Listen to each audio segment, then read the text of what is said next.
La parole est maintenant à Madame Esther Benbassa pour le groupe CRCE pour une durée de 6 minutes.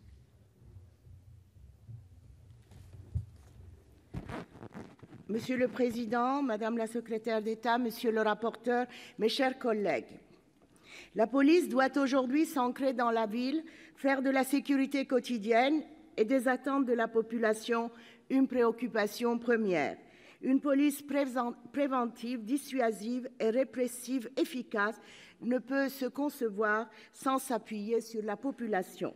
Ces mots prononcés par Charles Pasqua en 1993 illustrent deux réalités. D'abord, la question des relations entre la police et la population doit être envisagée de manière transpartisane et ouverte. Nous devrions sortir des postures d'un affrontement créé de toutes pièces, à la fois factice et politicien, qui opposerait les laxistes anti-flics contre les réacs sécuritaires. Ces propos de Charles Pasqua, qui datent de près de 25 ans, restent toujours d'une acuité désarmante. Il est indéniable qu'il existe au sein de certaines catégories de la population un niveau de défiance élevé vis-à-vis de la police. Comme le rappelle à juste titre un rapport du think tank Terra Nova en 2016, je cite, « Le jeune homme issu de l'immigration vivant dans une zone urbaine sensible et d'origine populaire est sans doute celui qui a le plus de chances d'avoir une position de défiance vis-à-vis de la police, la considérant au mieux comme violente et brutale, au pire comme raciste. » Des enquêtes quantitatives appuient ce constat. 34% des jeunes ne lui font pas confiance, au pire comme raciste, jugent son attitude agressive et raciste. Fin de citation. L'absence de lutte réelle contre les contrôles aux faciès, le tabou sur les violences policières, l'attitude des policiers eux-mêmes qui souvent usent de la démonstration de force pour mieux se protéger d'un environnement qu'ils perçoivent comme hostile, tous ces éléments aggravent la défiance et rendent trop souvent délétères les relations entre la police et la population. Et de ces relations tendues, la police en fait les frais également. Course aux chiffres, manque permanent de moyens matériels et humains. Les politiques publiques ont été maltraitantes ces dernières années avec les forces de l'ordre. Depuis le début de l'année 2017, ce sont hélas 62 policiers et gendarmes qui ont mis fin à leur jour, certains sur leur lieu de travail et avec leur arme de service.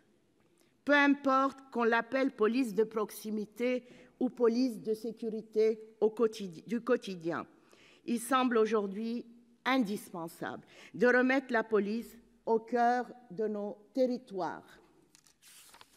C'est aussi le souhait des policiers eux-mêmes qui, par la voix de deux de leurs syndicats, syndicat des cadres de la sécurité intérieure et Alternative Police, dans un courrier qu'ils nous ont adressé le 4 décembre dernier, nous rappellent, je cite, que remettre en place une police intégrée au quotidien dans la société, dans les quartiers, est un préalable absolu. Le directeur général de la police n'a dit pas autre chose dans le journal du dimanche. Nous voulons revenir, je le cite, nous voulons revenir à une police qui fait naturellement partie du paysage dans une logique de prévention et de règlement des conflits. Une police qui accepte que la satisfaction des attentes de la population constitue un critère d'évaluation de son action. Fin de citation. L'exécutif souhaite mettre en place une police de sécurité du quotidien, dont les contours sont encore assez flous. Ce qui est certain, en revanche, c'est que pas un centime n'a été prévu pour sa mise en place dans le projet de loi de finances dont nous venons de terminer l'examen. Aussi, je vous demande, mes chers collègues, de regarder la proposition de loi qui vous a été présentée par Éliane Assassi au nom du groupe CRCE pour ce qu'elle est.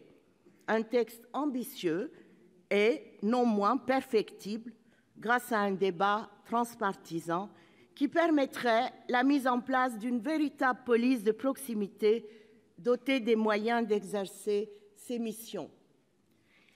Il y a urgence en ces temps où l'on parle tant de radicalisation.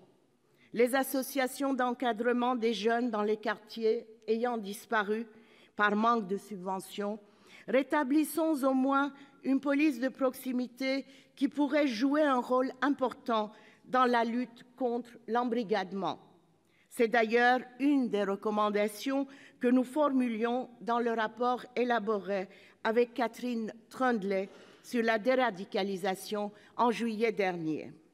Nous avons aujourd'hui l'opportunité de faire avancer les choses, tant pour les forces de l'ordre éreintées de notre pays que pour nos concitoyens. N'attendons pas une autre réforme, un autre budget, un autre gouvernement et agissons maintenant. Merci. Merci, chers collègues.